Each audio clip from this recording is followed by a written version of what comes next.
Bonjour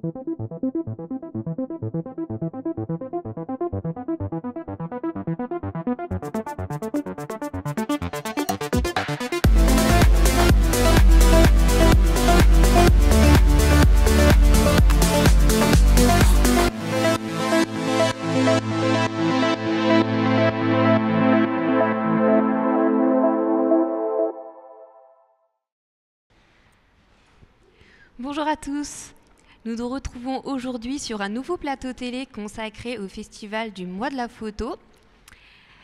Nous sommes actuellement dans l'ancien musée de peinture situé Place Verdun à Grenoble et je suis en compagnie de Mehdi pour animer cette émission. Et nous avons également le plaisir d'accueillir Anne Langlais de Vannes et Isabelle Scotta. Donc, merci beaucoup d'être venus sur ce plateau aujourd'hui. Est-ce que vous pouvez vous présenter en quelques mots, s'il vous plaît? On va commencer par Isabelle. Donc, je suis Isabelle Scotta, je viens de Nantes et ça fait une vingtaine d'années que je vis à Paris. Et je suis auteur-photographe, je travaille dans l'événementiel, le reportage événementiel, et en parallèle, je développe ma démarche artistique plus fantasmagorique, comme on peut le voir dans cette exposition. Très bien, merci beaucoup. À vous, Anne. Je suis Anne Langlais de Vannes, je suis chargée de l'artothèque municipale de Grenoble depuis 2 ans. Mon métier, c'est la médiation culturelle en art contemporain que j'exerce depuis une trentaine d'années, depuis plus de 20 ans à Grenoble, mais avant ailleurs. Très bien, eh bien Anne, pouvez-vous nous présenter justement l'artothèque et sa philosophie? Alors l'artothèque municipale, c'est un service qui se trouve à la bibliothèque d'études et du patrimoine. Donc il fait partie de la bibliothèque municipale de Grenoble. Nous avons une collection de 2200 œuvres d'art qui a commencé à être constituée dans les années 70, puisque la première artothèque vraiment en médiathèque à Grenoble, qui a été une des premières, voire la première de France, elle a commencé en 1976, donc on a quand même une collection conséquente.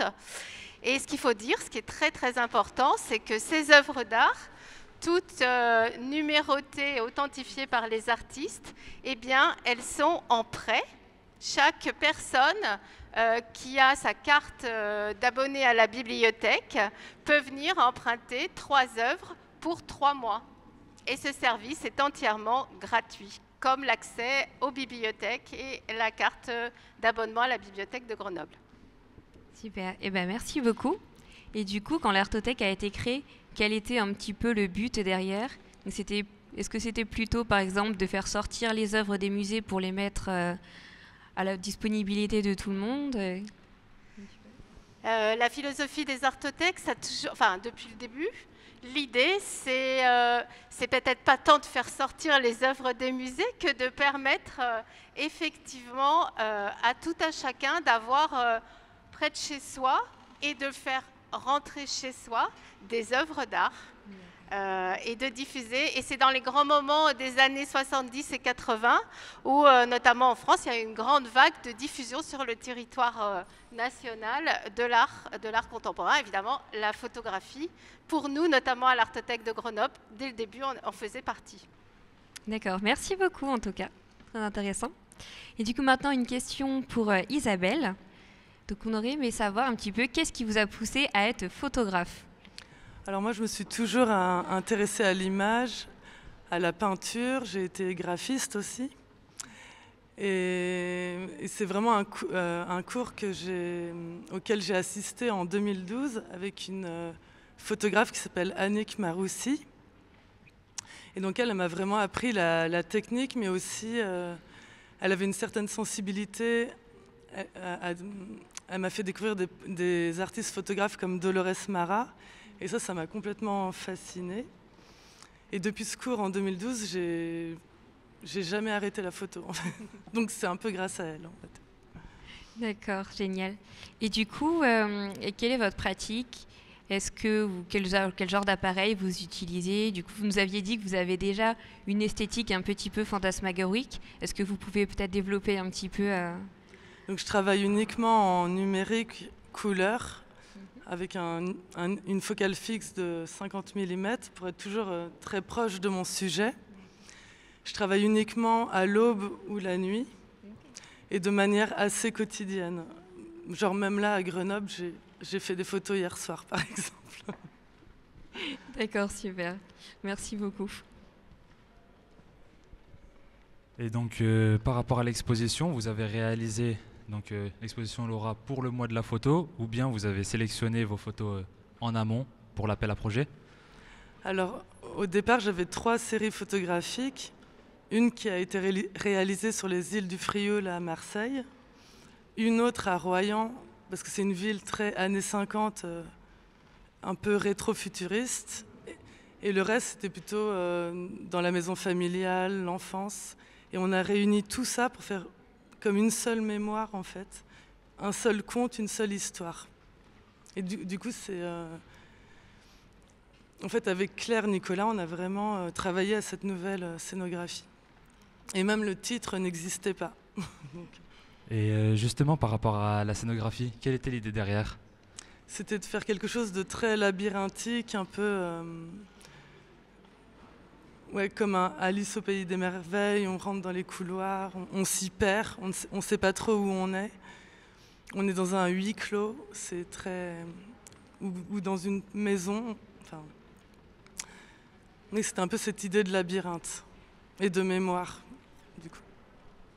D'accord. Et du coup, en parlant justement d'Alice au pays des merveilles, est-ce que vous avez le travail de certains artistes qui vous a inspiré ou peut-être dont vous avez aimé l'esthétique Je pense que je suis assez influencée par la peinture. Il y a des peintres comme Odilon Redon, Paul Delvaux, qui ont des univers très entre le réel et l'imaginaire. Donc plutôt les peintres symbolistes, les nabis aussi. Donc plutôt au 19e, 20e. Et après les films, ça peut être David Lynch, Wim Wenders, des choses comme ça. Est-ce que vous pouvez expliquer peut-être en quelques mots ce qu'est le symbolisme? Peut-être que Anne saura mieux expliquer que moi. Mais pas de souci. Anne, si vous voulez répondre à la question. Mythologique, imaginaire, je dirais. Oui, et puis après, ce qui est important, c'est ce qu'Isabelle, elle en retient. Voilà, c'est la partie mythologique, imaginaire. Le fait qu'on n'ait pas, par rapport à la photographie, là, ce qui est très intéressant aussi moi, par exemple, dans les photos d'Isabelle, ce qui m'a beaucoup intéressée, c'est le fait qu'elle nous emmène avec un médium qui, quand même, est dans notre quotidien, censé nous renvoyer l'image de la réalité et tout. Hein, je dis bien censé, je mets beaucoup de guillemets, mais c'est l'usage qu'on fait de la photographie dans notre quotidien via les médias. Là, c'est de nous envoyer, de nous emmener dans un voyage imaginaire, dans l'ailleurs, mais qui fait aussi complètement partie de notre dimension à la fois de vie humaine. Et les symbolistes, c'est plus dans l'état d'âme, la mélancolie, des choses comme ça. Enfin, c'est plus des métaphores, en fait. Tout à fait. D'accord, merci beaucoup. Et justement, comment avez-vous découvert le travail d'Isabelle qui vous a du coup plu par toute cette esthétique Eh bien, c'est justement lors de ma participation au jury du mois de la photo, puisque donc, les lauréats qui sont ici présents sont déterminés, mais ça, la structure de la Maison de l'Image pourrait bien l'expliquer, elle l'a certainement fait, d'inviter des personnes, notamment ce que nous on appelle dans notre jargon professionnel des personnes qualifiées, notamment à participer à ce jury. Et pour moi, c'est aussi l'opportunité, en participant à ces différents jurys, de faire la connaissance du travail d'artistes qu'on ne connaît pas. Et puis, lors de ce jury, je me suis dit ce serait une bonne idée de proposer l'acquisition de 2 photographies d'Isabelle Scotta. Et donc, qu'est-ce qui a poussé l'Artothèque à acquérir les œuvres du travail d'Isabelle? Et sur quels critères vous vous basez? Alors effectivement, on a un certain nombre de critères qui nous permettent de faire des acquisitions tous les ans. Tous les ans, la ville de Grenoble, à la ville de Grenoble, il y a une partie acquisition qui est dédiée aux acquisitions de l'Artothèque. Et les critères principaux, parce qu'après on pourrait les affiner, etc. Déjà, c'est quand même les axes aussi rejoints aujourd'hui par beaucoup de collections publiques, mais aussi par la ville de Grenoble, qui sont la parité homme-femme. Parce qu'on peut dire que dans les collections publiques, pendant très très longtemps, et quand on fait l'état encore aujourd'hui, on a beaucoup plus d'œuvres d'artistes hommes que d'artistes femmes. Alors je ne dirais pas qu'on arrivera à rétablir l'équilibre tout de suite, mais par contre aujourd'hui, ce qui est sûr, c'est que dans les acquisitions que nous faisons, on est au moins à cette parité-là, voire un peu, on essaie de faire un peu plus quand même d'artistes de femmes. Alors c'est pas... Il faut le prendre avec beaucoup de pincettes ce que je dis, parce que c'est pas comment dire, obligatoire. Mais par contre, la parité, elle est obligatoire. Le 50-50, c'est quand même un axe qu'on s'est donné et pour lequel on ne déroge pas. Et il faut quand même savoir que même si depuis 5 ans, c'est beaucoup plus facile que ça ne l'a été, c'est quand même encore difficile d'avoir pour nous des œuvres à acquérir, que ce soit d'artistes plasticiennes ou de photographes, même si nous on ne fait pas forcément toujours une grande distinction entre les deux aujourd'hui, d'artistes femmes. Ça reste encore faire plus de recherche, plus de travail. Donc ça, c'est un des critères. L'autre critère qui est très important, c'est que notre objectif, qui n'est pas atteignable, mais qui est quand même important, c'est de dire... c'est de donner toujours un panorama le plus vaste possible de la création contemporaine. Donc à ce moment-là que nous vivons, il y a 30 ans, la création contemporaine, le panorama était différent. Donc notre collection, elle permet aussi de voir tout ça. Et donc que les artistes ou les œuvres qu'on va choisir, elles sont en lien quand même avec ce qui se passe au sein de la création, mais aussi d'avoir un œil très attentif et un regard très attentif sur tous les événements artistiques et culturels qui peuvent se passer sur notre territoire. Alors peut-être pas que Grenoble intramuros, mais au moins la région. Ça aussi, c'est très important. Alors voilà quelques critères, il y en a d'autres, mais... Bon, on souhaite que ça continue de cette manière alors. Je peux juste te dire de l'expo qu'on a en lien avec le modèle. Donc vas-y, vous vouliez nous parler de l'exposition que vous avez en ce moment à l'Artothèque, donc je vous en prie. Alors dans le cadre de ce mois de la photo, notre partenariat s'articule aussi avec la présentation d'une exposition dans le hall de la Bibliothèque d'études et du patrimoine et à l'Artothèque. Donc c'est en face le pâté Chavant, parce que souvent les gens ne savent pas toujours où elle est. Et là, on est parti sur la partie plutôt mémoire, archives collectives de ce mois de la photo. Et nous présentons des photos assez historiques de la collection, de Robert Doisneau, de William Klein, de Raymond Depardon. Enfin, voilà, je vous invite vraiment à venir voir. L'entrée est libre et vous serez tous les bienvenus. Très bien, ben merci beaucoup Anne. Donc n'hésitez pas à aller faire un tour à l'exposition. Et du coup, donc on va terminer avec une dernière question pour Isabelle.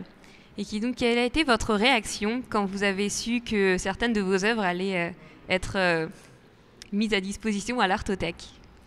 Alors moi, sincèrement, au début, je ne savais pas ce qu'était une artothèque. Et donc j'aime énormément le principe de prêt, comme un prêt de livre, quoi. Et du coup, c'est un grand honneur pour moi d'avoir 2 œuvres à l'Artothèque de Grenoble, du coup. Super, merci beaucoup. Eh bien, notre émission prend fin. Merci de votre présence et de cet échange enrichissant. Et donc, vous pouvez retrouver, donc, comme on a dit, les œuvres à l'Artothèque. N'hésitez pas à y aller. Donc, bibliothèque municipale à Chavant, justement. Et profitez du mois de la photo pour voir l'exposition Aura d'Isabelle Scotta jusqu'au 11 décembre. 11 décembre. Vous pouvez retrouver l'émission sur notre chaîne YouTube Studio 97. Et donc, merci, à bientôt. Merci. Merci.